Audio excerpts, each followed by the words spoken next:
Hey, welcome my travel tribe. Hope everybody's doing well today. We're going to go ahead and recap the MSC Seashore cruise we did. I went with Rob. Rob, say hi. Hi, everybody. How you doing? Rob was my wingman for this trip. Wife didn't want to go, kid didn't want to go, so Rob kind of got it by default. So, Absolutely. It's a good default. It's a good it, default. so overall, the cruise was good. Uh, I'm calling this the good, the bad, and the ugly, because I think the cruise ship had a little bit of each. And I want to talk about the ship, the staff, the problems we encountered, the good stuff, the high points, the bad stuff, and then go into each port and what all we discovered. So, just starting it, I mean, we got no format for this. Me and Rob's other show, we have a format, we have cool intro music. I don't have any of that yet. We're getting there. We're getting there. We're getting We're there. getting there. We're So, getting there. so this is the ghetto version of it. And if you're watching live and want to ask questions, please, I want to go ahead and hear what you got to think. The more feedback we get, the reason we take these trips as travel advisors is so we can advise you better and answer your questions. And if there are questions y'all want to know that I haven't thought about, uh, I tend to go ahead and view cruises through a different lens because I have been on so many of them. Not to say it's all that, but I mean, I'll look at it from an advisor point of view. My clients are going to go ahead and be experiencing. Where Rob's been on several of them. He is not an experienced cruiser, but he's won enough that he knows the differences. So I kind of want him to come on and kind of give that perspective as well too. So so let's start. MSC, the boarding process. What's the about the boarding process? We got through Miami. What do you think of Miami's port? Uh, a little unorganized, actually. It was big, a lot of people. But I think we went through it pretty quick. You know, the boarding process better, I guess, than the unloading. But when you talk about being on the ground in the port, really, it wasn't that bad of a deal. I would go back through that port again. Would you?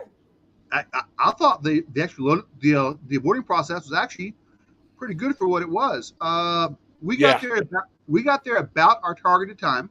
We're there a little bit early. I always am, and there really wasn't a wait. By the time we got there, we were kind of going to go on anyway, and they were like, okay, at this point, everybody else can go on. So I mean, there really was no wait. The process was always getting checked in and stuff like that, but I think it was the same as Port Canaveral. Um, I would agree with that. for the I most part, was I mean, thinking of the our something holds, else, the ship hold, but the loading process and everything, it was smooth. It was very smooth. the ship And you know holds what? 4,800. They were friendly. The people at the Absolutely. port were friendly. Ship holds 4,800. Uh, by best count we got, there was probably about 3,700 on the cruise. It was not fully capacity. They were saying it was 5,000 total on the ship, and the ship has about 1,300 staff. So we're guessing it was somewhere around 3,700. They didn't actually tell us fine figures. We asked several times, but we're just told about 5,000. So the ship was probably at 75, 80% capacity. And it was actually pretty smooth. I mean, it was hot, but it's Florida in July. It's going to be hot no matter what. So, uh, getting on the ship, the first thing you do is you see the Grand Atrium, and that's always my favorite part of a ship. That's going to go ahead and make the first impression walking on. And some ships have like a whole 9-story atrium. Yeah. This is a 4-story atrium, but the steps are all done lighted up with Swarovski crystals in them. It's all a New York theme. It's got a big video wall on the back of it, entertainers on it. Uh, the ship, the first impression of the ship was amazing. Of all things, the ship did not disappoint. I would agree with that. I would agree. It was clean, and again, I like the layout of it. You all when you're walking through, you were always feeling like you were seeing something new. The layout was really cool. It actually had one grand atrium, and then it had a smaller atrium in it toward the back of it. They had a huge crystal structure hanging from it. It was like a 3-story crystal structure. It was going through the casino. It was going down by what was the coffee bar you went to all the time? Vinci, where the chocolates and all that were, huh? Yes. Yeah, that was your hangout place. And, yeah, that was. It went through there as well too. But the ship, it's actually a new ship. This was its inaugural season, and not disappoint at all.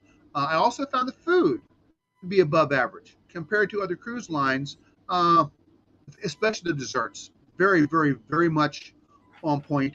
The food was comparable to NCL and Royal.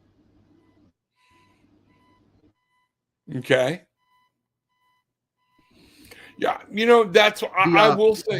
I will say this, that the food I found to actually be in most cases better than what I experienced on Carnival. Really? Okay. Yeah. Okay. Yeah. There were some high points. But I mean, I didn't. I mean, it wasn't bad, and there were some high points. The tres leches I had. Was amazing. That was killer, man. Crab cake we had. We also found out that we have a difference in onion rings. I don't mind a minced onion ring. The Nathan style, I like minced onion rings. And you're like, if it's not a whole onion, it's not an onion ring. It is onion bits and pieces. Well, I know that wasn't it. It was soft and mushy. And even if you're going to do a minced onion, which like Burger King, even Burger King gets their onion rings crispy. These were soggy, and that annoyed me.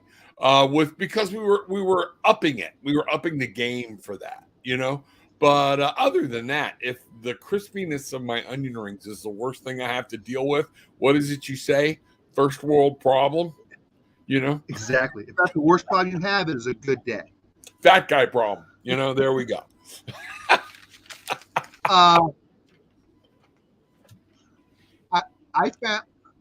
I found the end staff, the end user staff, to be the servers, the waiters, the housekeeping staff. I found them to be extremely polite, professional for the most part. Always smiling, always ready to go ahead and help as much as they could. For the last couple of days, we had our room steward hopping, and he went ahead and accommodated us best he could, I thought. Yeah, we weren't able to get through to customers or room service that one time. We wanted to try room service at least once, and the phone wouldn't go through and everything else. And I mean, he hopped right to. You went out and got him. He ran down to room service and told them to call us. So that was really cool, So he did. He was trying. He was doing all he could do, And those little details count. Those are the things that actually matters. He has ice. We asked him for ice every day. I think we had to remind him once, but for the most part, he got this ice. Tried to keep his towels. So yeah, I mean, and there were a lot of good things on this ship. Entertainment, I thought the entertainment was just okay. It was on there. The juggling guy was outstanding. We both. I mean, that was shocking. Yeah, he was more than just a juggler. That was really cool. But he was one piece of a show, and I would say that almost summed up a lot of our experience with MSC. You're okay. You're okay. Ooh, that was stellar. You're okay. It's okay. You were waiting for one or two little pops rather than the whole thing going, wow, Right. So, but the shows, if I had to grade the shows, they're a B minus. I mean, they are not NCL's Broadway quality. You're not going to see Cirque Cirque du Soleil on there. Carnival during COVID really stepped up their entertainment game, and I think Carnival's even better than they are. But MSC, they are the low end of the cruise market. Not low end, but price wise, they're the low end on the price wise, and they want to get you there and then have you pay for upgrades, and a lot of the things like that. That's where I started to go ahead and do the bad of it. Sodas. Uh, we actually consider getting a drink package or a soda package. Most cruise lines, they'll go ahead and charge 12, 18 bucks a day for sodas. This cruise line costs 25 bucks a day for sodas, and everybody in the room has to go ahead and get it. Right. That wasn't for the room. That was that would have been 50 bucks for both of us. And both of us would have had it. Everybody said, even people we talked to on the ship talked about them being the Spirit and Frontier airline of cruising. It'll get you from point A to point B, and it's okay. But if you want a snack, what level of snack do you want? And they're going to charge you for it. Now, we did buy the dining package, which one of the things is when you go to a cruise line, normally you on the dining package, you go in there and at the steak restaurant, you can have whatever you want. You paid for it, you're upgraded, you can have whatever you want. MSC didn't do that. You pick one from column A, one from column B, one from column C, an appetizer, an entree, and a dessert. And if you want to upgrade from there, you can. For our dinner at the steak restaurant, got the ribeye, you got the filet. We had 2 drinks and 2 waters, and the bill was $98 on top of the dining package we got. And keep in mind, now we had the drinks, that was extra. My filet, when we say filet, was part of the package. The only thing I really upgraded for was having a drink, so when you went to the ribeye or whatnot, wow, bang, and I don't mind paying $70 for a steak, but that was a $70 ribeye that was not a $70 ribeye. You were paying it was not worth that upgrade. Big piece of meat. But we are foodie snobs. Yeah, we are, and I didn't expect it to be great. And you know what? If it had not been that much of an upcharge, I probably would have been fine with it. That and the fact that they were training new staff, and I had to go ahead and give that order to them 5 times for them to actually go process my order.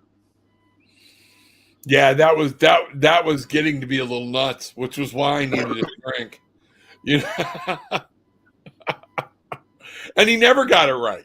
That's what was funny. He finally just said, "I got it," walked away, and then the other guy who I guess was training him came back and went, "There was a problem.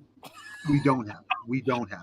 He said, "Yes, we don't have it." He never got the button pushed, but that other guy took care. But again, the guy that came over, he wasn't being. You could tell the guy that was trying and learning, he was in pain. This was painful for him, and the guy that came back was embarrassed. So I mean, crap happens. But when you're paying that kind of money for an upgrade, like I said, we paid. You paid for the package to get the special dinner package. And when I go on a cruise, when I upgrade, I really want to upgrade. I don't want to substandard, So we paid for a package so we could sample different restaurants. And then they grossly limited you and grossly overcharged you to step outside on a restaurant you had to pay for to begin with that didn't come with your, it wasn't one of the freebie restaurants. It was an upscale. And that was the butcher shop or whatever that was. That was the most disappointing part to me. One of the most disappointing parts of the of the cruise. And then our second dining restaurant was the seafood place, Ocean Catch, I think it was called. Ocean K. You know, crab cake, Ocean K.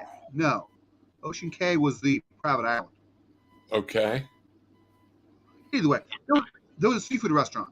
Yeah. And seafood restaurant was the crab cake was absolutely amazing for it. Yes, it was. And we got mussels. I enjoyed the mussels. I don't think you were really happy with the mussels, but I enjoyed the mussels. Yeah. Entree, I got the barramundi. It was good. It was good. I mean, it's hard to screw up barramundi. What'd you have again for your entree? I had the spaghetti with clams, with the little neck clams or whatnot. That's right. And the butter and garlic. Okay. And that was actually pretty good. You know, they didn't overpower it. That's very easy to get very fishy or overpower with garlic. And they had that bad boy just about right. Now, the pasta was actually done well too, because a lot of times the secret to pasta at a restaurant is they got to serve it kind of al dente, bring it hot, and it's got to finish cooking in front of you. And your pasta was actually on point. So, and then the desserts there are actually very good as well too. Yeah, you always defaulted to the cheesecake for dessert, unless you were trying something new, you know, because that seemed to be the standard. The cheesecake was on point. Wasn't too sweet, wasn't too tart. Had a good little mix on it. Had just enough toppings to give it some flavor, but not enough to go ahead and bury it. Cheesecake was actually good across the board. If you go, try the French onion soup too in the main restaurant. French onion soup was actually very, very good as well. Yeah. The taco place you went to. Oh. Arcade Tacos, $17. I probably would not have bought that in the package. I would have went ahead and probably just bought that on the ship. Yeah. They had daily specials coming out on the thing, and you could have went ahead and gone there as well too, and probably given yourself more freedom. It's what you wanted to go ahead and do. That's what I would say. I would not do the dinner package again at all. Okay. And just upgrade on my own. And probably that way I've got bigger choices and probably would have spent less money because, you know, it was just, you know, but that, the taco, the beef con carne taco, whatever that was. Oh, damn. Yeah. You were in love with that. Ooh, I was. It was good. Thin shell. Meat had flavor to it. Packed, and it was full. Okay. And I mean, when they brought you one, they would bring them one at a time when you ordered them or whatnot. But it was a handful and a mouthful, and it was still nice. The your nachos were like a mountain, and that was the small size, you know. And then we went to sushi place. They have an all-you-can-eat sushi deal, and there's always a caveat on this cruise line. There's always something. There is just always something. They have the all-you-can-eat sushi, and the sushi works as they have the colored plates, and you can go ahead and get whatever you want. And then normally they will charge you by the colored plate. That plate's $5. It's a $6. It's a $7. That's $10. That's $12. That's $14. Whatever it was. For the all-you-can-eat sushi, they only had like the $3, $5, and $7 plates. The good stuff, they actually didn't put out there. We ended up giving the server such a hard time. But he brought the chef out there, and the chef's like, "What do you want? I'll make you whatever you want." And the Cuban guy across from we were everybody's hero at that one. That, you know, because now everybody's getting salmon, they're getting tempura, all on our thing. We're like giving food to strangers, man. That was great. But, you know, they did. But that told a tale of MSC. They don't handle change.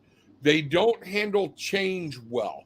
When something's different or offset, they're very hard to think outside the box. Right. And that it's like a lot of their staff is like, this says do this, A, B, C, D.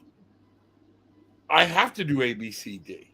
and it was very off-putting, and it was like a lot of times, all right, this is good, but I want to do this. And that to me is the purpose of a cruise, is being able to change up your food, do whatever you want to do.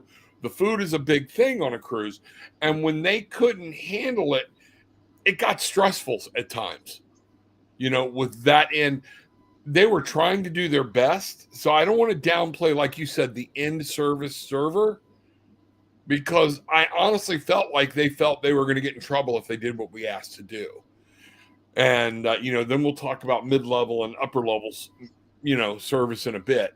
But yeah, that was the worst part, was when you threw something at them. I want to do something different. It became a very tense little bit, and it took the joy out of a lot of the food. Now, the buffet. Everybody does a buffet. Buffet and the a la carte restaurants. A la carte restaurants, they had a good portion of it on there. As always, they had the standards, which are the American food. They had the chicken, steak. They had the upgraded lobster you get on the back page. And then they had a fare, and their fare normally changed a little bit. A lot of those were more eclectic dishes. It was catering to a more European crowd. So a lot of those were a whole lot more diverse and spread out and weren't our palate. But we managed to find stuff to go ahead and eat the whole time. And the a la carte restaurant food was always pretty good. I mean, I don't think any of it was bad. Right. It was either great, good, or okay. But I mean, none of it was bad. Right. Buffet. We had mixed feelings about the buffet. What did you think about the buffet, Rob? Lunch was great, other than the fact it was completely unorganized. And this, I think we both agreed on. That it was one of those where it was designed up where we were all supposed to start in the middle and then fan out, both things on both sides. Nobody directed that. Everybody's running in like a mass chaos. So we just got in at the end of the line and found out we were literally going the wrong way. And nobody's there to say, step this way, do this, to keep the organizational flow. Because when you're trying to build a salad and the first thing you come to is the salad dressing, I've never done an upside down salad before. That's a new experience for me, but it's that type of thing. The other thing about the buffet, which I liked better than, there was one carnival buffet I dearly loved. The last one we went on, mezzo, not so much. And again, they tried to shrink it down and keep everybody limited. This one, if there was a timed event, it was mass chaos.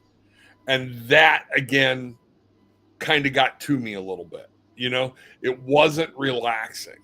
And then from the dinner on, everything, every night, always the same.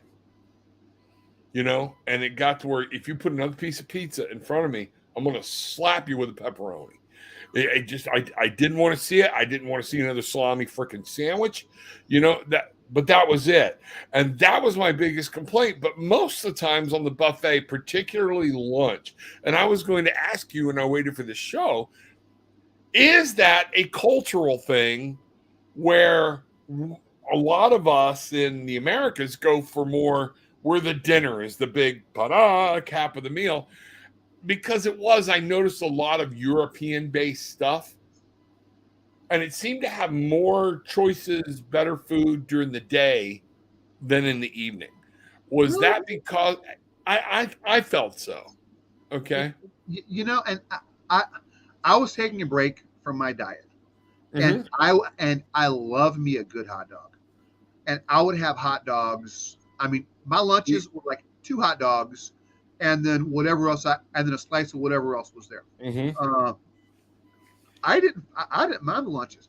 No, that's what I'm saying. Lunches were the best one to me. They were just unorganized. It was, like having lunch with 3,000 of your best friends all at the same freaking time, But the dinner, the evening, the supper, that was not as good to me. And that's what was my question. Is that a cultural thing where there's more focus in Europe on the midday meal rather than the evening meal? I do not know, but that's a great question. Perhaps maybe someone's watching, they can get the answer in there. I really don't know. Okay. Now, for breakfast, Uh, we did the a la cartes and we did the buffets. Uh, and the buffet, it, I go in and I canvass the buffet. First thing is I always walk around and kind of see what's there. Uh, you come in, grab us a spot. I'll canvass a buffet, and then come back and get a plate and go from there. One of the oddities is they had an omelet station set up, and it was all the way in the back. And if you didn't walk all the way around, you missed the omelet station. I never had an omelet from the buffet. Yeah, I did from the restaurants, but not from the buffet. and the omelets at the buffet were better than at the restaurant. Although Okay. I pretty much just had my salmon and lox and eggs hollandaise most of the time. But I had one there one time, and it was okay. They don't European style. They don't use cheese the way Americans use cheese. No. I mean, I want my eggs with just cheese caking off the top of it. And at the buffet, I could ask for that. But at the a la carte restaurant, they bring you out an omelet. And it was okay. But it's just, and that's the benefit of going to the buffet over the a la carte restaurant. Now, that being said, I love me eggs and hollandaise sauce. And it is hard to get, if you poach an egg and then put it on a buffet, is going to continue to cook. And the yolks may not be running. Right. The eggs Benedict on the buffet, they never got the eggs right. But and this again, this is the worst thing that happens. It is a good day, Right. but that's one of the things I look forward to. They Right. actually had a fresh salmon over there, and they were cutting off pieces of fresh salmon on the buffet. So when I got my salmon and bagels and lox and stuff like that, that's a trade-off because the salmon's actually fresh cut. So again, that's not a bad thing. Not a good thing. Just a casual observation. Right. But again, the story of the MSC experience. Oh, this one's a highlight. Oh, this is a highlight. And that was good. Because again, like even at the restaurant, like you said, the omelets at the restaurant, lot to be desired. They'd throw some stuff in the middle, but your omelet, like you said, even if you're not going to put a lot of cheese in it, fill the omelet up. And it was for literally almost a third or a half of the omelet. When you take both ends off, there was nothing in there. It was just a scrambled egg, But so I think that's right. I don't want to beat up and sound like, well, the fat guy didn't like food. Here's the thing. If you're going on a cruise and you're looking to the food to be a highlight and to save the week, what are you always saying about value? You get a good price. Price is what you pay. Value is what you get. All right. And for that price, the value, okay, but you're not going to get, you are going to put way too much expectations and you will be disappointed. At that price point, I think what most people get is a good solid value. But there's a reason that they are under Carnival by $500 a cabin. Yeah. There's a reason for it. But if you go in there thinking what you can get for again, small things, but for sea days. Yeah. I really wanted to go ahead and do a Bloody Mary brunch. Or for the women, mimosa brunches, whatever the case may be. And on a sea day, the a la carte restaurant closed at like 9:30. And was only open from 7:30. And then what made it was where we were going, we had dropped back an hour. So 7:30 was actually 8:30 to us. So if we wanted to sleep in a little bit, we missed breakfast. Yeah. And that pissed me off, because then not only, it's like we'll go to one of the other restaurants. Nay, Fluffy. All the other restaurants were closed. It was that or the buffet. So again, it was 3,000 of our best friends fighting for that best looking piece of bacon on a buffet, and which their bacon was pretty damn good, man. Their bacon had good flavor to it. Yeah. But overall, you know what? Overall, the food was good. I mean, and we say this full knowing we are food snobs. We Right. are. I know that coming into it. Uh, and that being said, and consider we spent the last 10 minutes bashing them on their food, so it was but truthfully, the food was actually pretty good. The food was actually comparable to every other cruise line out there. You think it's actually a little bit better. Yeah, and that's what I'm saying. The value with what you're paying. Don't expect great, you know, you're not getting these fantastic meals, okay? You're just not, okay? But to get on a cruise for a week, have a lot of all the food you can eat or whatnot, the value, it was there. You get what you pay for, you know? And yeah, so if you can't afford one, you're willing to settle for some, okay, food. This worked. It worked. Casino. The casino is pretty much indicative of every other cruise ship. Uh, Bugged me that some of the ways they ran their three-card poker table was Yeah. different than every other cruise line on the planet. But it's their house, their rules. They do what they want to go ahead and do. I When I gamble, I have me a set limit, and I lost my limit, and I didn't go back in the casino. Yeah. One of the things I didn't like was I felt like they were trying to run the casino at half staff because they would close tables while people were looking for a seat. I'm a table game player, and you are too. And people were standing wanting to play, or if when we hit, before they sucked it all back out of us, when we got up and walked away, they would shut the table down, and that was like really weird to me. So it was very small. Now, for a lot of people, I know for you it was a pain in the ass. It's a non-smoking casino. It's more of a quaint casino. Plenty of slot machines. There was always a place to plant your butt if you're a one-armed bandit player. All right. Very nice, classy, modern, very difficult to get a drink. Yes. Very difficult. And that was another annoying thing. When I play, keep the drinks coming.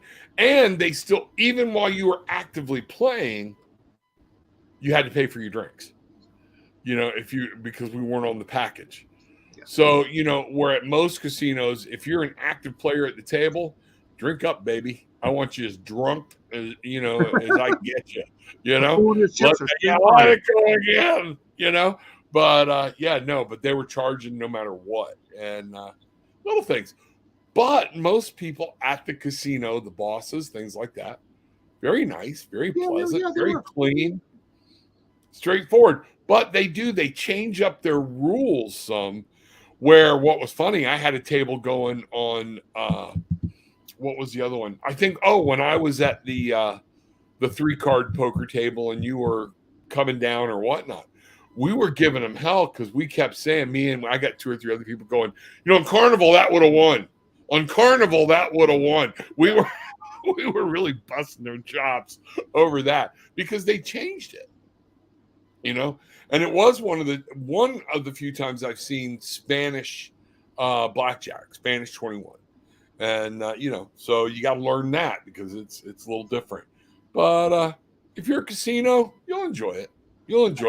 Just get there early, get your seat if you're a table gamer, because somebody will take your seat when you get up. And the ugly. I got 2 things actually come to mind. Internet. That was my first. Oh dear God. I cannot express how slow the internet. I actually did a speed test on it, and it was half a meg a minute. It would literally take me 2.5 minutes to pull up an email. And you had paid extra for the streaming package. For the and we had package. Told everybody on News Dudes and Tudes and Tarot and Attitude Dynamic that we were going to stream. It was not possible. It was not possible. I couldn't even check emails and work. When I got back, I had 2 days of travel stuff that was bottlenecked up there. And if any people are watching, my clients, I apologize. Hopefully I've now caught up with you. But for a week, I mean, I could check internet in port, and that was about it. Uh, and my second part of the ugly is, like I said, the end user staff, they were great. But I was actually privy to one exchange with the revenue manager on the ship. Uh, I was actually there checking the internet, and another agent was in front of me, and she was told the exact same thing I was. She had an email from MSC saying this is their policy, and they would not do anything for her. He made her. They said, "Well, let me get my boss to come down and talk to you." And the boss, the revenue manager on the Seashore, was probably one of the most rudest people I have ever met on the planet. I, I didn't even engage him because there was no point to it. But uh, in America, where customer service matters, and you have an email from MSC telling you this is our policy, and you won't even go ahead and give anything for it. You won't even go ahead and acknowledge it. Yeah, you weren't asking them to change the policy for the boat or give everybody the boat, but they flat and that email was amazing. You will be able to do this. They spelled it out. And when you got on that boat, no. And he didn't give a shit. No, He did not care. Like I said, he was downright rude, curt, and dismissive. And you know, I heard other stories about clients dealing with reservations and those things. And again, end user people were super nice. But when they said, "Well, let me talk to your boss," that's when there was a whole standard that got dropped down and became real ugly. Yeah. But you know, overall, I will say overall, I had a good time on the cruise ship. I would go back now that I know what to expect. I'd go back in a heartbeat, and I would do things different. And I would do things differently. If you're looking at going, let me know. I will go ahead and give you a breakdown point by point by point by point as to what it is. And since then, I've learned that like the Seaside's got much better internet because it has 6 satellite. It has 6 satellite dishes on it. Seashore has 1. So you learn these things and then you become better about it. And this was my first real soiree into MSC since they've all rebranded and kind of came over here and stuff. So, but I would go again. I would overall had a good time. I would definitely go again. The ports. We went to Grand Cayman, Caz, Ochi, and the private island. What are your thoughts on Grand Cayman, Rob? I love Grand Cayman. I thought it was beautiful. You know, we had our Pansy, our driver at Grand Cayman. She was awesome. You know, the tour things we did. That Tortuga rum coconut cake. Have y'all eaten yours yet? Well, I have not opened. I'm probably going to tonight. Baby, are you watching? Are you watching, baby? You need to open that cake up tonight. Oh my God, it's still good. It's not as moist because they're not sitting there saturating it in Tortuga rum, but it is still moist, and you get everything there. It's not a disappointment. So you know that the Seashore, those different things. You got island life with some activity and city feel to it and things like that. But you know, it was like we talked about. You know, there was no major crime to speak of as far as we know. We talk about armed robberies, things like that. You know, burglaries, car burglaries, stuff like that, stolen bikes, those types of things, and people getting drunk, kicking shit out of each other, which is standard just about anywhere. But because there's no place to go, it's not like you're going to pull a heist and then try to run and jump on a cruise ship. You know, right. So the people were friendly. Everybody we spoke to was friendly. very diverse, but it was hot. It was Florida. To me, it was Florida with a little bit more breeze, actually, sometimes than what we get in Florida. But man, you were, you know, I love Grand Cayman. I thought it was beautiful. One thing I did, I made a point to get wet, to hit the ocean on every single port I went to, which a lot of times I'll go to someplace and not even get in the water. Want to at least go ahead and touch my feet in the water everywhere I went to. And Grand Cayman, the water was great. Ochi, the water in Ochi was amazing as well. That was awesome. And That was awesome. Now, but crowded, a little bit crowded, but we weren't like mobbed with people. I hate to say it. I don't know how to describe it. You're looking at a lot of people, but when you were in the water, you had your space. Right. Does that make sense? Uh-huh. And again, one of the things I always forget about the Caribbean is how salty the water is. So much more so than here.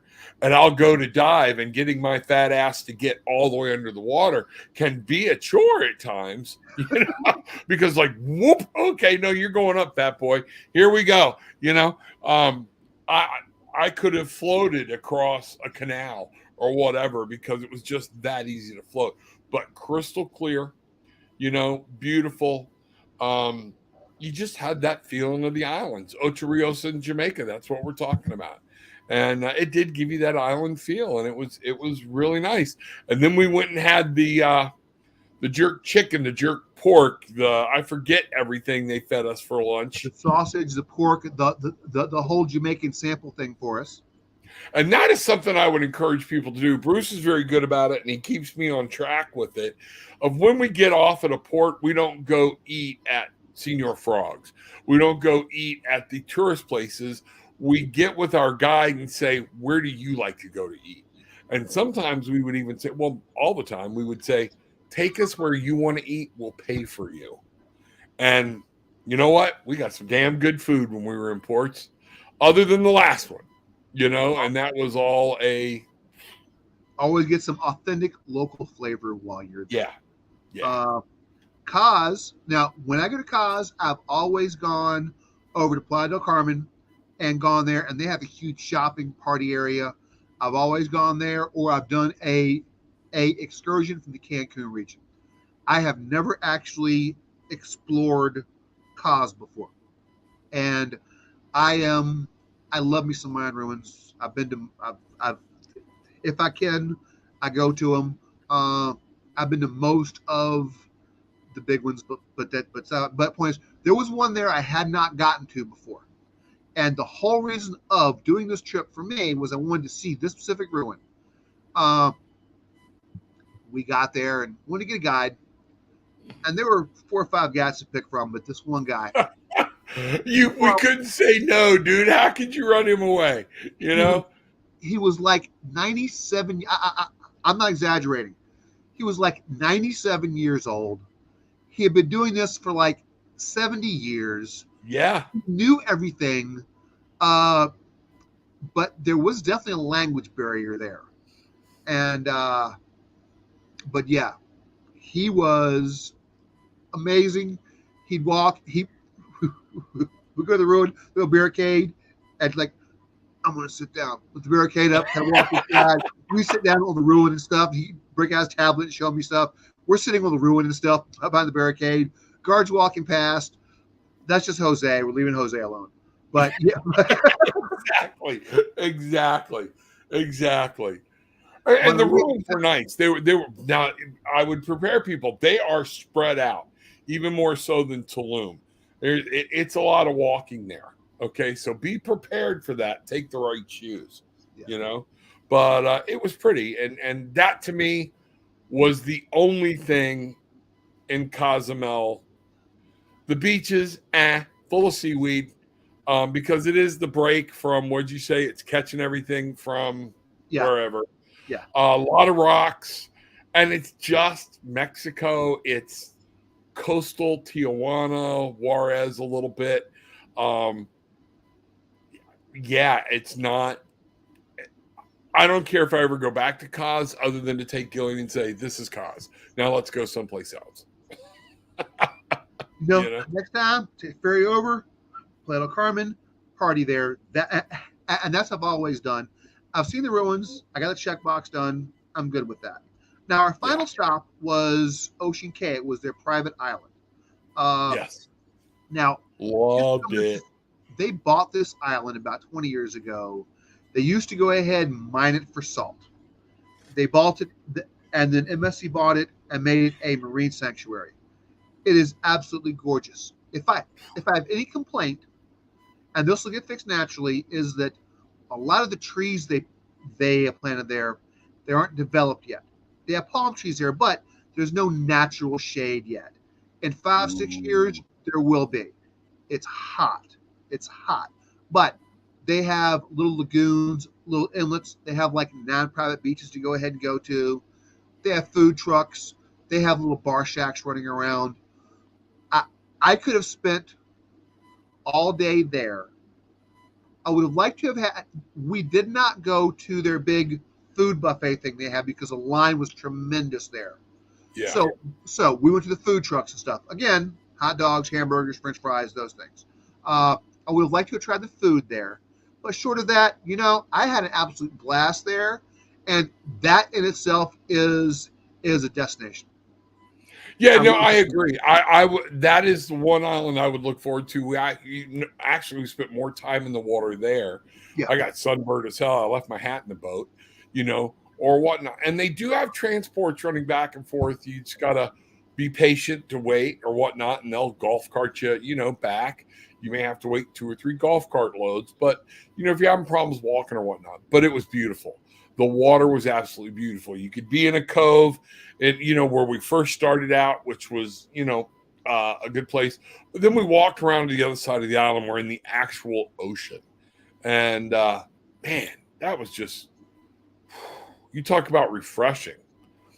I would lay there and literally a couple times bob up and down, and I told you once, prayed while I was swimming, because I was like, oh, thank you, reminding me of what we're blessed with and everything else. So, yeah, I would, for once, that was the time I would say the island, their private island, is just as much of an event as going to Ochi. I agree. I agree. I enjoyed it. So overall, I think the cruise was good. I think it was a good value. I think if someone can get on it with the right price point, it is cool to go to. If you want to go ahead and do it right, go to the yacht club.